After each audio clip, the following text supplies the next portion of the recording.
시편 24편을 사무엘하 6장에 나오는 이 다윗이 하나님의 법궤를 다윗성으로 옮겨올 때, 시온성으로 옮겨올 때 온 백성이 하나님을 찬양하고 기뻐할 때 불렀던 노래가 시편 24편이다, 이렇게 기록을 합니다. 사무엘하 6장에 보게 되면 이 아비나답의 집에 20년 동안 하나님의 언약궤, 법궤가 방치되어 있었습니다. 그때 다윗이 이제 예루살렘으로 천도, 헤브론에서 예루살렘으로 수도를 옮긴 이후에 3만 명을 동원해서, 법궤가 크지 않아요. 그 크지 않은 그 법궤를 다윗성으로 옮겨오기 위해서 3만 명을 동원해서 정말 정성스럽게 기쁘고 즐거운 마음으로 축제 분위기에서 이 하나님의 법궤를 다윗성으로 모셔오죠. 근데 어떤 사건이 벌어집니까? 이 아비나답의 집, 이 아비나답의 두 아들 우사와 아요가, 하나는 앞에서 끌고 수레에다 싣고 하나님의 법궤를, 우사가 뒤에서 수레를 밀고 가는 거예요. 근데 하나님의 법궤는 분명히 말씀에 어깨에 메고 옮기라 그랬지 수레에다 싣고 그렇게 옮기라 그러지 말씀하지 않으셨어요.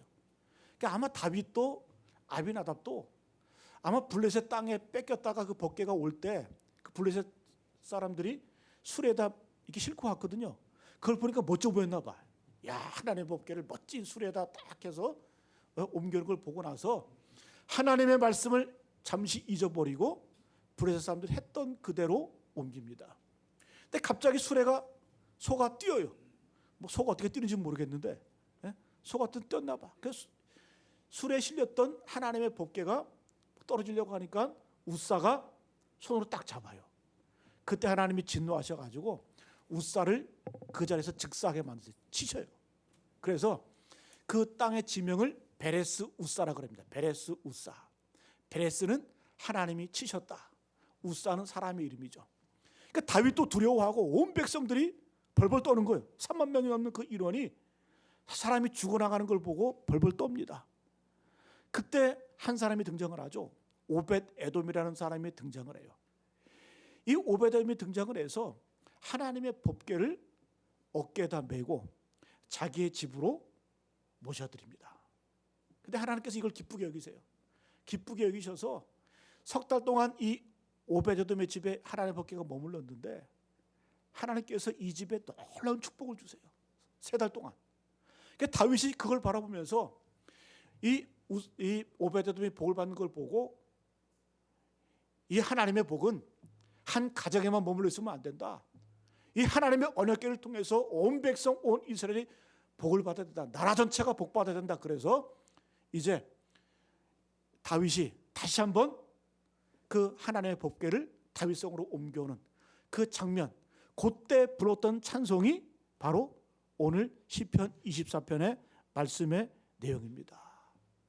교회 전통으로 보면 이 시편 24편은 승천주일, 예수께서 부활하신 이후에, 부활주일 이후에 40일이 지난 그 주일에, 승천주일에 교회 내용으로 보면, 교회 역사 가운데 이 시편 24편을 많이 불렀습니다. 여러분, 얼마나 정성스럽게 이 다윗이 하나님의 법궤를 다윗성으로 모셔드렸냐 하면, 불교에 보면 그게 있죠. 삼보일배. 삼보일배가 뭐예요? 세 걸음 걷고 한 번 절하고, 그런 건 많이 하잖아요. 네? 삼보일배. 기독교에도 그게 있는 것 같아요. 이 다윗이 하나님의 법궤를 옮길 때마다 어떻게 했냐, 6걸음마다 한 번씩 소를 잡고 송아지를 잡아가지고 제사를 드렸어요. 6걸음 옮길 때마다. 이게 뭐예요? 최선으로 하나님의 법궤를 옮겨가는 거죠. 여러분, 사무엘하 6장 13절에 보게 되니까 제가 읽어드릴게요. 여호와의 궤를 맨 사람들이 6걸음을 가매 다윗이 소와 살찐 송아지로 제사를 드리고, 이렇게 하나님의 법궤를 옮겨가는 거예요. 이제 마침내 하나님의 이 법궤가 다윗성에 딱 도착하자마자 다윗이 얼마나 기뻤는지 성경에 보게 되면 이 에봇 옷을 입고 춤을 추는 거예요. 막 춤을 추는 거예요. 다윗이 춤을 추다가 바지가 벗겨지네. 바지가 벗겨져 가지고 막 그래도 춤을 추는데 그것도 모르고 다윗의 아내 미갈이 비웃어요. 왕이나 돼가지고 채신머리 없이 왕이 저렇게 바지 벗겨진도 모르고 저렇게 춤춘다. 다윗이 뭐라 그래요? 내가 여호와 앞에서 뛰놀리라. 여러분, 그 사건 때문에 미갈이 저주를 받아요. 저주받습니다. 여러분, 정말 다윗은 하나님께 전심으로 정성을 다해서 최선을 다해서 예배하는데 그거 보고 업신여기니까 여러분, 예배를 업신여기지 마세요. 미갈처럼 저주받는 거예요. 그래서 저는 오늘 시편 24편을 예배 관점에서 살펴봤으면 좋겠어요. 그래서 오늘 이 예배란 무엇인가, 예배자의 자세란 무엇인가 함께 살펴보기를 원합니다. 먼저 1절부터 2절까지는 예배 대상, 우리의 예배를 받으시는 분은 누구신가? 우리가 예배 드릴 때 내가 예배 드리는 그 하나님, 그분은 어떤 분이신가 정확히 우리가 알아야 되잖아요. 그 1절과 2절에는 예배 대상이 누구신가를 보여주고 있고요. 두 번째 3절부터 6절까지는 예배자의 자격, 예배자의 자격에 대해서 어떤 사람이 온전한 예배를 드릴 수 있는가. 그리고 세 번째는 7절부터 10절까지는 예배자의 자세, 예배자의 자세, 예배자의 예배의 대상과 예배자의 자격과 예배의 자세에 대해서 오늘 함께 은혜를 나누기를 바랍니다. 자, 첫 번째 예배 대상. 예배 대상은 누구예요? 창조주 하나님이시죠. 시편에 나오는 대부분의 다윗의 시는, 다윗이 시들을 보게 되면 시편의 절반 이상이 다윗의 시거든요. 근데 대부분의 시가 다윗이 광야 생활할 때, 힘들고 어려울 때, 고난 중에 지은 시가 대부분이에요. 근데 오늘 시편은 조금 달라. 다윗이 왕이 되어서 힘이 있을 때, 능력이 있을 때 하나님을 찬양하는 시편이 바로 오늘의 시편입니다. 그러니까 뭘 말해주는 거예요? 다윗은 힘들고 어려울 때만 하나님께 부르짖고 기도하고 찬양한 것이 아니라 잘 나갈 때도, 왕이 되었을 때에도, 그럴 때 하나님을 생각하며 하나님의 법궤로 옮겨오면서 하나님을 찬양하고 찬미했다는 거예요. 여러분, 이게 쉬운 일인 것 같죠? 오히려 다윗은 더 잘 나갈 때 하나님의 법궤로 옮겨오고, 더 나라가 강성할 때, 더 힘이 있을 때 하나님의 성전을 지을 생각했던 사람이 바로 다윗이에요. 그 하나님이 기뻐하시죠. 어려울 때나 힘들 때뿐만 아니라 그가 잘 나갈 때, 힘이 있을 때, 그때조차도 하나님을 찬양하는 그 모습 변함없이, 그러니까 썩지 않는 거예요. 썩지 않는 신앙. 하나님도 안심하는 신앙인 거예요. 하나님이 기뻐하시는 거예요. 여러분, 다윗은 바로 이런 사람이었다는 거죠. 여러분, 우리도 마찬가지입니다. 우리도 때로는 잘 나갈 때가 있어요. 내가 평안하다 할 때가 있어요. 여러분, 어찌 보면 그때가 위기인 줄 아세요. 그때가 위험할 때예요. 내가 평안하고 잘 나가고 힘이 있고 별 걱정 없을 때, 하나님께서도 우리를 염려하고 걱정하실 때 언제인 줄 아세요? 우리가 힘들고 어려울 때는 우리가 더 주님 붙들잖아요. 기도하잖아요. 마치 아기를 막 안으려고 하면 애들이 막 피하잖아요. 근데 애들 추우면은 그냥 안기지 말라 그래도 안겨. 예? 마찬가지로 우리도 힘들고 어려울 때 주님 더 붙들거든요. 근데 때로는 내가 평안하고 잘 될 때, 잘 나갈 때, 그때는 하나님을 잊어버리고 망각할 때가 얼마나 많은지 몰라요. 다윗은 그러지 않았다라는 거예요. 여러분, 시편 8장에, 신명기 8장에 보게 되면 하나님이 우리를 보시고 염려할 때가 있어요. 언제 염려하시냐? 우리가 힘들고 어려울 때, 그때 염려 안 하세요, 하나님. 신명기 8장 12절 13절 보게 되면 이런 말씀이 있어요. 내가 먹어서 배부르고 아름다운 집을 짓고 거주하게 되며, 또 내 소와 양이 번성하며 내 은금이 증식되며 내 소유가 다 풍부하게 될 때에, 한마디로 하면 잘 나갈 때, 잘 될 때에 내 마음이 교만하여 내 하나님 여호와를 잊어버릴까 염려하노라. 하나님이 언제 염려하신다고요? 다 잘 될 때. 이 말씀은 가나안 땅에 들어갈 이스라엘 백성에게 주신 말씀이거든요. 너희들 가나안 땅에 들어가, 하나님이 약속의 땅 가나안 땅에 들어갈 텐데, 근데 내가 염려가 돼. 하나님이 하신 말씀이에요. 그 땅에 들어가서 니들이 먹어서 배부르고 좋은 집 짓고 거기서 거주하고 내 소와 양이 번성하고 은금이 많아지고 소유가 풍부하게 될 때 네 마음이 교만해져서, 네가 잘나서, 내가 잘나서, 내가 똑똑해서 내 능력으로 그렇게 된 줄 알고 교만하여져서 하나님을 잊어버릴까 내가 염려하노라. 그러니까 하나님이 다윗을 볼 때는 다윗을 볼 때 염려가 없는 거예요. 염려가 없는 거예요. 왜? 그는 안 될 때나 힘들 때나 또는 잘 될 때나 힘 있을 때나 변함이 없는 거예요. 변함이 없는 거예요. 여러분, 하나님은 이런 예배를 받으시는 거예요. 이런 예배자를 기뻐하시는 거예요. 저는 우리 모두가 하나님이 안심할 수 있는 그런 예배자가 되시기를 간절히 축복합니다. 자, 그럼 우리가 어떻게 이런 예배자가 될 수 있을까? 첫 번째는 하나님의 소유권을 인정해야 돼요. 우리의 모든 소유권은 하나님께 있다. 다윗은 이 고백합니다. 우리 1절 말씀 같이 한번 읽어봅니다. 1절 말씀 시작. 땅과 거기에 충만한 것과 세계와 그 가운데에 사는 자들은 다 여호와의 것이로다. 땅과 거기에 충만한 것과 세계와 그 가운데 사는 자들은 다 누구의 것이다? 여호와의 것이로다. 다윗은 왕이잖아요. 그럼 자기 거 아니에요? 온 나라, 온 영토, 온 백성이 자기 것 아닙니까? 자기 소유 아닙니까? 그럼에도 불구하고 다윗은 내 거 아니라는 거예요. 땅들과 온 세계와 그 땅에 거주하는 모든 것들은 다 여호와의 것이로다. 하나님의 것이로다. 여러분, 하나님의 것을 인정할 때 우리가 찬송이 나오는 거예요. 하나님의 것임을 인정할 때, 바라볼 때 우리가 예배가 되는 거예요. 무릎을 꿇게 되는 거예요. 이 말씀을 한마디로 해석하면 다윗은 자기 자신이 왕이지만 나보다 더 큰 왕이 있다는 걸 고백하는 거예요. 나는 가짜 왕이다. 나는 가짜 왕이다.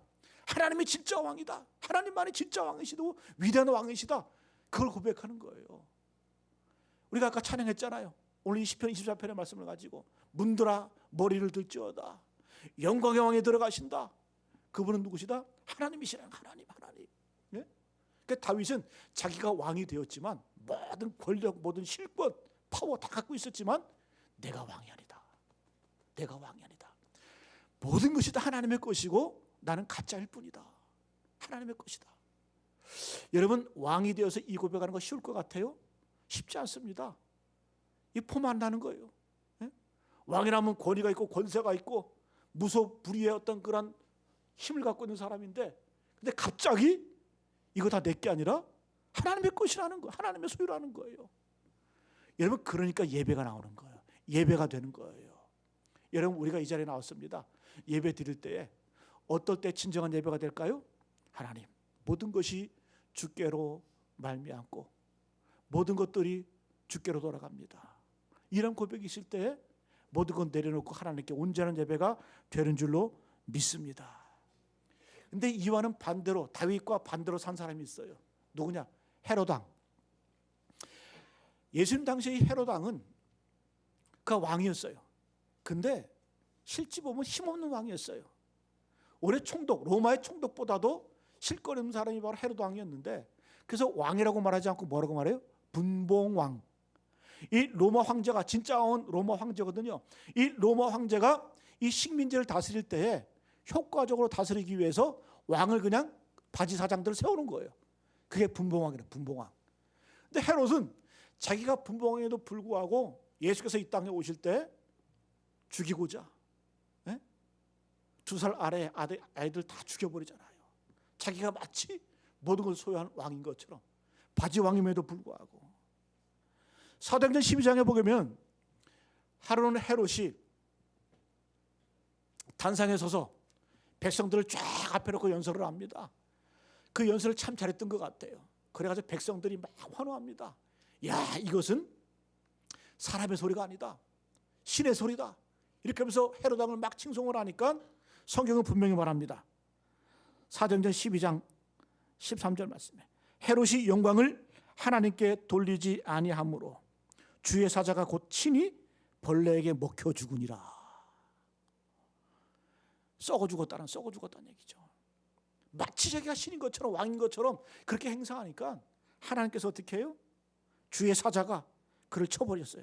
그래서 벌레에게 먹혀 죽었다. 여러분, 자기가 예배받고 자기가 칭송받고 자기가 예배 대상이 되면 하나님께서 진노하시는 거예요. 네? 여러분, 우리가 수많은 삶의 여정 가운데 그럴 때가 참 많지 않아요? 조금만 잘 되면, 조금만 있으면, 조금만 건강하면 마치 내가 관리 잘해서 내 능력으로 잘 된 거. 여러분, 이 말은 쉽게 말하면 내 자신이 예배 대상이 되는 거예요. 하나님 걸고 기뻐하지 않으신다라는 거예요. 그래서 여러분 우리가 늘 경각심을 가져야 돼요. 영적인 민감성을 가지고 늘 주의하셔야 돼요. 오늘 다윗은 분명히 고백합니다. 땅과 거기에 충만한 것과 세계와 그 가운데 사는 자들은 다 누구의 것이다? 여호와의 것이로다. 할렐루야. 여러분 이건 쉬운 고백이 아닌 거예요. 그의 일생에 걸쳐서 하나님을 만나고 하나님을 경험하고 하나님의 은혜를 입은 자, 그 고백이 바로 1절의 고백인 줄로 믿습니다.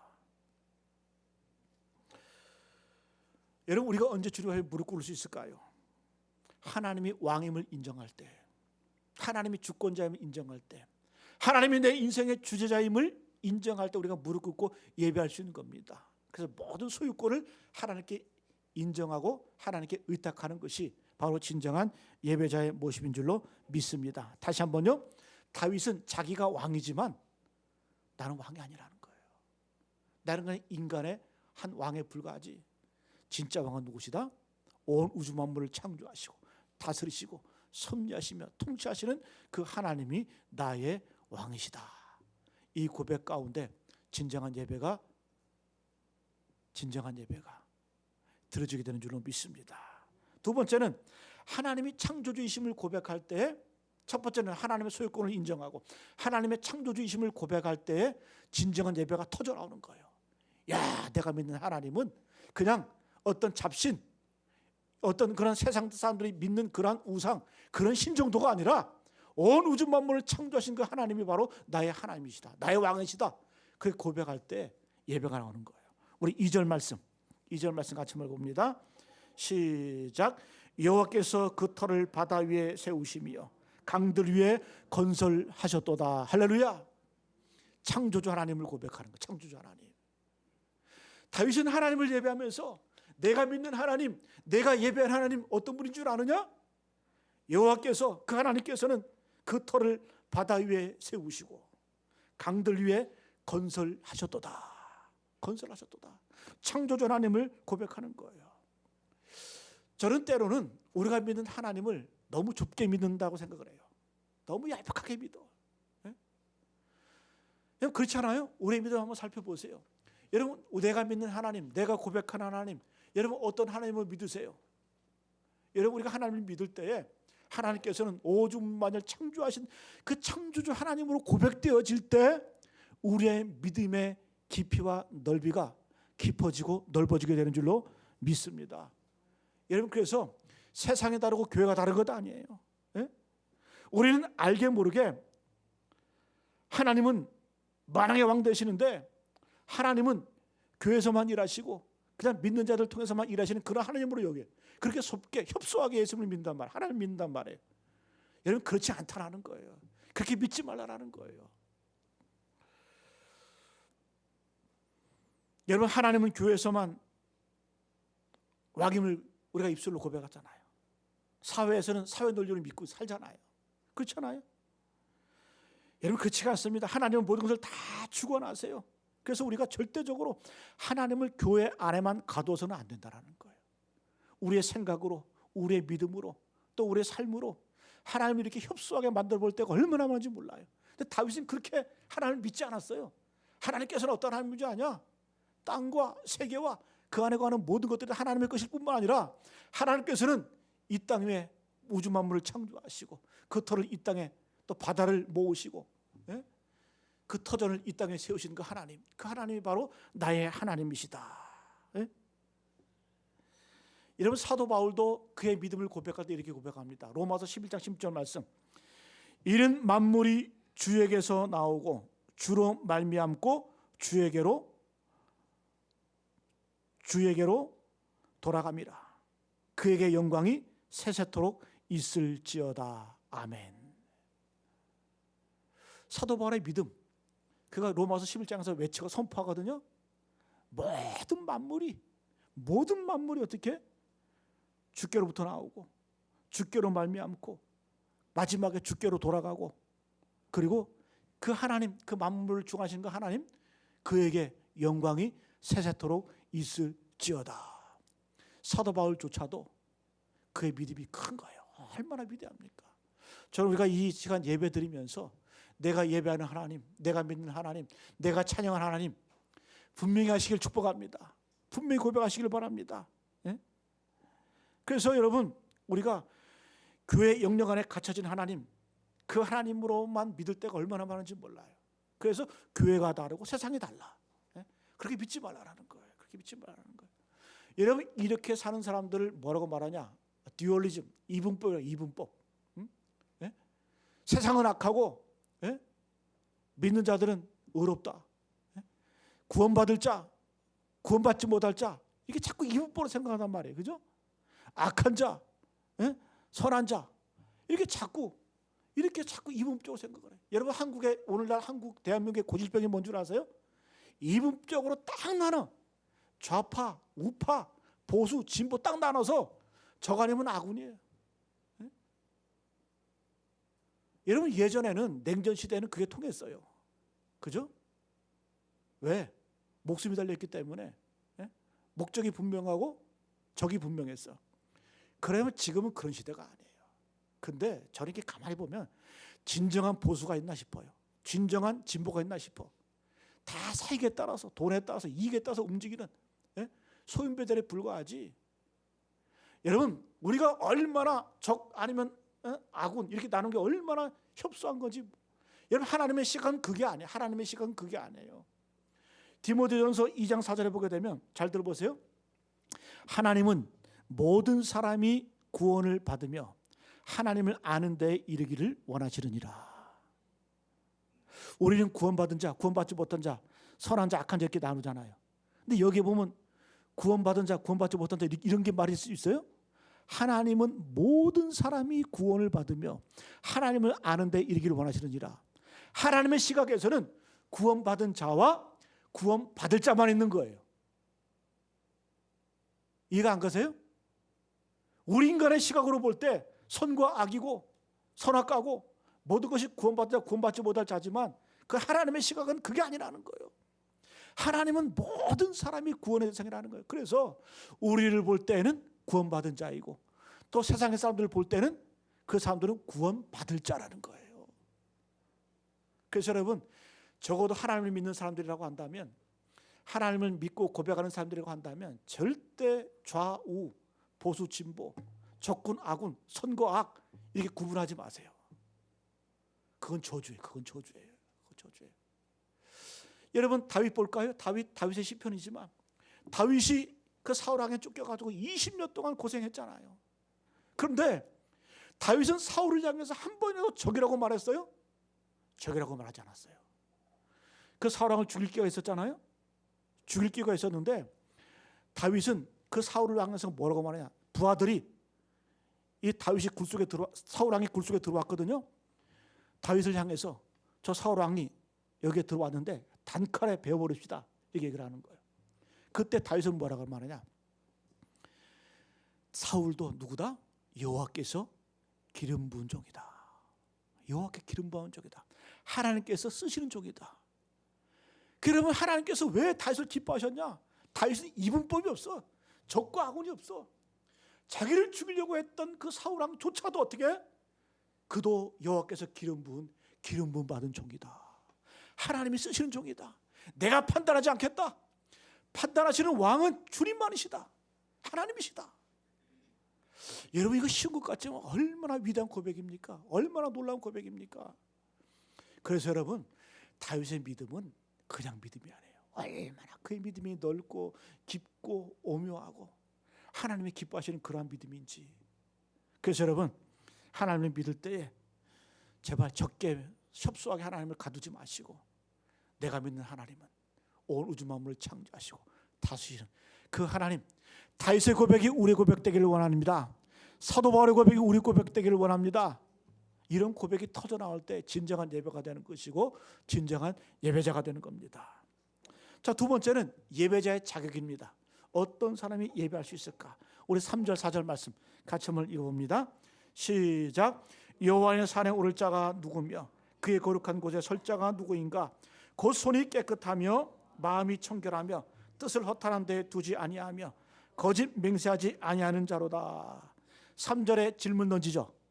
여호와의 산에 오를 자가 누구며 그의 거룩한 곳에 설 자가 누구인가? 한마디로 쉽게 표현하면 하나님께 예배할 자가 누구냐? 누가 예배할 수 있는가? 예배자의 자격이 무엇인가? 다윗이 얘기하는 거예요. 그러면서 다윗이 어떤 자가 하나님 예배할 수 있는가? 이어지는 말씀. 손이 깨끗하며 마음이 청결하며 뜻을 허탄한 데 두지 아니하며 거짓 맹세하지 아니하는 자로다. 손이 깨끗하다. 이 말씀 뭘까? 손이 깨끗하다. 늘 회개가 있는 사람이에요. 뉘우침 있는 사람이에요. 다윗은 경험했거든요. 이 우사가 하나님의 법궤를 손으로 탁 잡고 죽어나간 걸 봤거든요. 그걸 보고 다윗이 고백하는 거예요. 하나님을 예배하는 진정한 예배자는 손이 깨끗해야 된다. 청결해야 된다. 이 말씀은 뭐예요? 우리가 지은 죄, 또 알게 모르게 지은 죄도 있어요. 그럴 때마다 예배자랑 할 때는 우리가 반드시 회개하고 손을 깨끗이 하고 하나님을 예배할 때 하나님께서 그 예배를 받으신다. 그 다음에 마음이 청결하며 마음이 단순해야 된다는 거예요. 순수해야 된다는 거예요. 예? 여기서 말하는 이 청결이라는 의미는 어떤 도덕적인 깨끗한 그런 의미가 아니라 단순, 심플하다는 그런 의미예요. 그래서 하나님을 예배할 때 마치 어린아이처럼 다윗처럼 하나님 앞에서 춤을 추고 뛰어놀고, 사람들 어떻게 보든 업신여기든 말든 하나님께 전심으로 예배하고 찬양하는 그 모습, 그게 뭐다? 마음이 청결한 거예요. 여러분 복잡하게 예배하지 마세요. 그냥 하나님 앞에 섰을 때 예배 드릴 때 그냥 심플하게 하나님, 주님만이 나의 왕이십니다. 나의 주님이십니다. 고백하며 예배하는 거예요. 다른 거 쳐다보지 마시고. 누가 왔네 안 왔네. 그래서 여러분 예배는 뒷자리에 앉는 거는 위험해요. 왜? 하나님이 보이기보다는 앞사람 뒤통수가 보이거든요. 야, 저 여자 오늘 머리 안 갖고 왔네?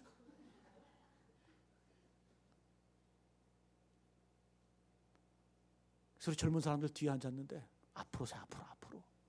왜? 집중이 안 되는 거예요. 집중. 심플한 예배를 못 드리는 거예요. 그 다음에 뜻을 허탄한 데 두지 않으면, 이거는 우상 숭배하는 거예요. 하나님도 믿고 우상도 적당히 섬기고, 하나님도 믿고 내 힘, 내 권력도 적당하게 의지하는 것, 이렇게 예배하는 걸 하나님이 받지 않으신다는 거예요. 전심으로 전력으로 전적으로 주님만을 바라보고 주님만을 의지하는 예배를 주님께서 받으시는. 그 다음에 거짓 맹세하지 아니하는 자로다. 거짓 맹세하지 아니한다. 이 말은 뭘까? 우리가 언제 거짓말합니까? 언제 거짓말해요? 나를 믿게 하기 위해서 거짓말하잖아요. 그렇죠? 내가 우상이 되는 거예요. 거짓말하는 거 간단해요. 내가 왜 포장을 하고 거짓말해요? 사람들로 하여금 나를 믿게 하기 위해서, 온 우주의 중심은 내가 되기 위해서 내가 거짓말하는 거예요. 이거 온전한 예배자가 아니라는 거예요. 여러분, 우리가 주님 앞에 이 네 가지 어려운 거 아니잖아요? 복잡한 거 아니잖아요? 우리는 자꾸 위대한 거, 큰 것만 생각해. 하나님을 예배할 때 아니에요. 쉬워요. 하나님을 예배할 때 손이 깨끗해야 된다. 예배 자리에 나와서 기도하고 또 주님 앞에 먼저 회개하고 손을 씻고 우리가 주님 바라봐야 된다. 마음이 청결해야 된다. 심플하게 단순하게 예배해야 된다. 그리고 허탄데 마음 뺏기지 말아야 된다. 오직 주님만, 우상 바라보지 오직 주님만 바라봐야 된다. 그리고 어떻게? 거짓 맹세하지 말라. 예배 중심은 내가 아니라는 거, 목사도 아니라는 거예요. 하나님만이 예배를 받으시고 하나님께서 찬송 받으시는 분이다. 여러분, 이런 예배 드시길 간절히 축복합니다. 그래서 여러분, 예배는 세상의 모든 거 다 내려놓고 멈추어 서는 거예요. 여러분, 안식이라는 단어가 이 고대 아카드어에 보면 무슨 의미냐면, 그 수메르어에서 파생된 그 아카드어, 무슨 뜻이냐? 이런 의미가 있어요. 신의 심장이 쉬는 날, 하나님의 심장이 쉬는 날, 그런 의미예요. 쉬라는 거예요. 멈추라는 거예요. 왜 멈추지 못합니까? 힘의 논리. 여러분, 만약에 우리가 하나님을 왕으로 섬기면 왕이 명령하면 꼼짝 못하잖아요. 왕이 행치할 때 옛날 백성들은 다 머리 조아리고 그 자리에 엎드렸어요. 우리가 하나님을 왕으로 고백한다고 하면, 왕으로 믿는다고 한다면 우리가 어떻게 멈추지 못합니까? 멈추어서 주님 바라보고 주님을 예배하는 거예요. 그래서 주일조차도 번잡해, 복잡해. 뭐가 그렇게 할 일이 많은지. 하나님께서는 그냥 멈추라는 거예요. 그래서 그 신의 그 심장에 내 심장을 맞추라는 거예요. 심장은 호흡하는 거 아닙니까? 뛰는 거 아니에요? 내 리듬을 일주일 동안 내 리듬대로 살았다고 한다면 내 리듬을 멈추고 하나님의 리듬에 맞춰서 내 리듬을 조율하는 거, 하나님의. 그게 뭐예요? 멈춰서 주님을 바라보는 겁니다. 여러분, 주님 안에서 참된 쉼을 누리시길 간절히 축복합니다. 여러분, 쉬어야 성장하는 거예요. 쉬어야 높이 올라가는 거예요. 대나무 보세요, 대나무. 그렇게 여러분 가는 대나무가 수십 메다 쫙 올라가잖아요. 왜 그럴까? 쉼이 있기 때문에. 마디가 있기 때문에. 노래 잘하는 사람, 누가 노래 잘하는 줄 아세요? 숨을 잘 쉬는 사람. 숨을 잘 쉼이 있는 사람. 노래 잘하는 거예요. 적당할 때 쉬고, 적당할 때. 여러분, 주님께서 멈추라고 했으면 멈추는 거예요. 왜 멈추지 못합니까? 내 힘으로 뭔가 할 수 있다라고 믿기 때문에 멈추지 못하는 거거든요. 우리 애들 키우면서 그 유치원에서는 항상 그거 하잖아요. 아빠와 함께하는 수업, 그죠? 그래서 저도 이제 아빠와 함께하는 수업, 저도 이제 아빠니까 갔거든요. 근데 가면은 막 애들이 꾸며놨다고 하는데, 우리 교회도 유치원 원장님도 계시고 선생님도 계시고 하는데, 애들이 만드는 거 보면 참 대단해, 그죠? 어떻게 애들이 이렇게 만들었을까? 그래서 제가 물어봤어요. 이거 애들이 만든 거예요? 아니에요. 선생님이 다 해놓고 그래 애들은 눈깔 붙인 거예요. 그냥 그거밖에 없어. 그 눈알도 제대로 못 붙여가지고 거꾸로 붙이고 막 코에다 붙이고 막 그러잖아. 여러분, 우리 인생 내가 다 하는 것 같죠? 내가 잘해서, 내가 똑똑해서, 내가 머리가 좋아서 이런 것 같죠? 하나님 보실 때 가소로워 보이는 거예요. 하나님이 다 하시고, 하나님이 이끄시고, 하나님이 인도하시고, 그저 우리는 눈알 하나 붙인 것 뿐인데 그것 가지고 하나님께서 인정해 주시잖아요. 하나님의 자녀라고, 하나님의 아들이라고, 하나님의 복된 백성이라고. 그걸 모르고 오만하고 교만하고 내가 다 사는 것처럼, 내가 다 하는 것처럼 그렇게 살 때가 얼마나 많은지 몰라. 내가 다 이룬 것처럼. 여러분, 하나님의 주권을 인정하시기를 축복합니다. 그래서 오늘 여러분 말씀을 한번 정리하겠습니다. 여러분, 다윗은 예배자예요. 평생의 예배자예요. 오늘 이 시편의 고백은 그가 어려울 때, 힘들 때에도 주께 기도하고 간구하고 찬양했지만, 그러나 그가 잘 될 때도, 잘 나갈 때도 주님의 이름을 부르면서 주님을 찬양했어요. 그가 진정한 예배자를 우리는 언제 어떻게 느끼냐? 1절 2절을 보면 알아요. 1절 2절 보면 땅과 그 안에 거하는 모든 것, 그 안에 사는 모든 자들이 다 누구의 것이다? 하나님의 것이로다. 자기가 왕이지만 하나님을 인정하고 하나님께 소유권을 인정해드리고, 그리고 모든 통치는 하나님께 있다. 내가 왕이 아니라 진짜 왕은 하나님이시다. 그러니까 하나님께서 더 부어주시는 거 아니에요? 더 축복해 주시는 거 아니에요? 그러면서 이 다윗을 통해서 예수 그리스도, 온 인류를 구원할 참된 왕, 진짜 왕을 다윗을 통해서 보내주시잖아요. 여러분, 하나님이 기뻐하시는 예배자는 바로 이런 예배자인 줄로 믿습니다. 여러분, 하나님께서 우리에게 예배할 때 어려운 거 요구하시라 하는 거 아니에요. 손을 깨끗이 하라. 단순하게 예배하라. 네 힘, 네 자랑 의지하지 말고 오직 주님만을 바라봐라. 그리고 거짓 맹세하지 말라. 순수한 마음으로 주 앞에 나아가라. 마음을 열어라는 거예요. 우리 7절 8절 말씀, 그러면서 다윗은 희망 선포합니다. 우리 7절 8절 말씀 많이 읽어볼까요? 시작. 문들아 너희 머리를 들지어다. 영원한 문들아 들릴지어다. 영광의 왕이 들어가시리로다. 영광의 왕이 누구시냐? 강하고 능한 여호와시요 전쟁에 능한 여호와시로다.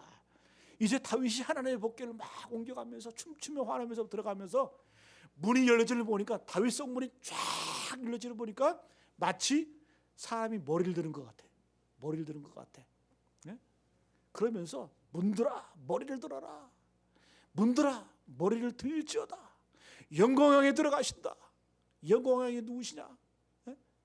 강하고 능한 여호와시요 전쟁에 능한 여호와시로다. 여러분 이건 뭐예요? 우리의 마음을 활짝 열라는 거, 활짝 열라는 거예요. 이 세상의 모든 것, 잡다한 것, 생각들, 아집, 교만함, 편견, 시없는 것 그냥 다 내려놓고 심플하게 마음을 열고 예배하는 거, 예배하는 거예요. 예배하는 거예요. 여러분 예배할 때 그래서 저는 예전에 준비 찬양, 준비기도 이런 거 되게 안 좋게 생각했거든요. 아이 찬양이면 찬양이 준비 찬양이 어디 있어? 근데 이 말씀을 묵상하면서 준비 찬양도 있구나, 준비기도도 있구나. 여러분 예배할 때 제발 준비된 모습으로 예배하시길 축복합니다. 그래야 마음이 열리는 거예요. 10분, 20분 전에 미리 와서 기도로 준비하시고, 찬양으로 준비하시고, 마음을 여는 거거든요. 그 마음 문이 열릴 때 영광이 우리 마음껏 들어오시는 거예요. 임재하시는 거예요. 근데 예배 가운데 와가지고 일찍 오는 건 좋아. 근데 소리 지르고 막 그냥 야 그러고 막 그러고 뭐 친구요? 야 그러게. 좀 여러분 좀 조용히 우리가 좀 예배 드리면서 다른 사람 방해하지 말고 우리가 한 주간 살아오면서 예배 자리에 임할 때 하나님 내가 이런 삶을 살았습니다. 주님 용서해 주시고 내 마음을 청결케 해 주시고 언제 주님만 바라보게 해 주십시오. 그래서 여러분 찬송가 틀어놓잖아요. 찬양 틀어놓을 때 그때 조용히 앉아서 묵상하시면서 예배 끝난 다음에 교제도 되고 예배 끝난 다음에 말해도 되고 대화나도 되잖아요. 그죠? 예배 전에는 최소한 우리가 내 자식뿐만 아니라 다른 사람의 예배를 방해해서는 안 돼요. 그래서 기도하고 마음문을 열고 주님을 찬양하며 예배하는 것이 바로 진정한 예배자의 모습인 줄로 믿습니다. 여러분 오늘 시편 24편은 다윗은 왕이지만 진정한 왕은 누구시고 진정한 예배자가 누구시, 예배가 무엇인지 우리에게 보여주고 있습니다. 일평생 다윗처럼 하나님을 예배함으로 하나님께서 기뻐 받으실 만한 복된 인생을 살아가시는 우리 모두 되시기를 축복합니다.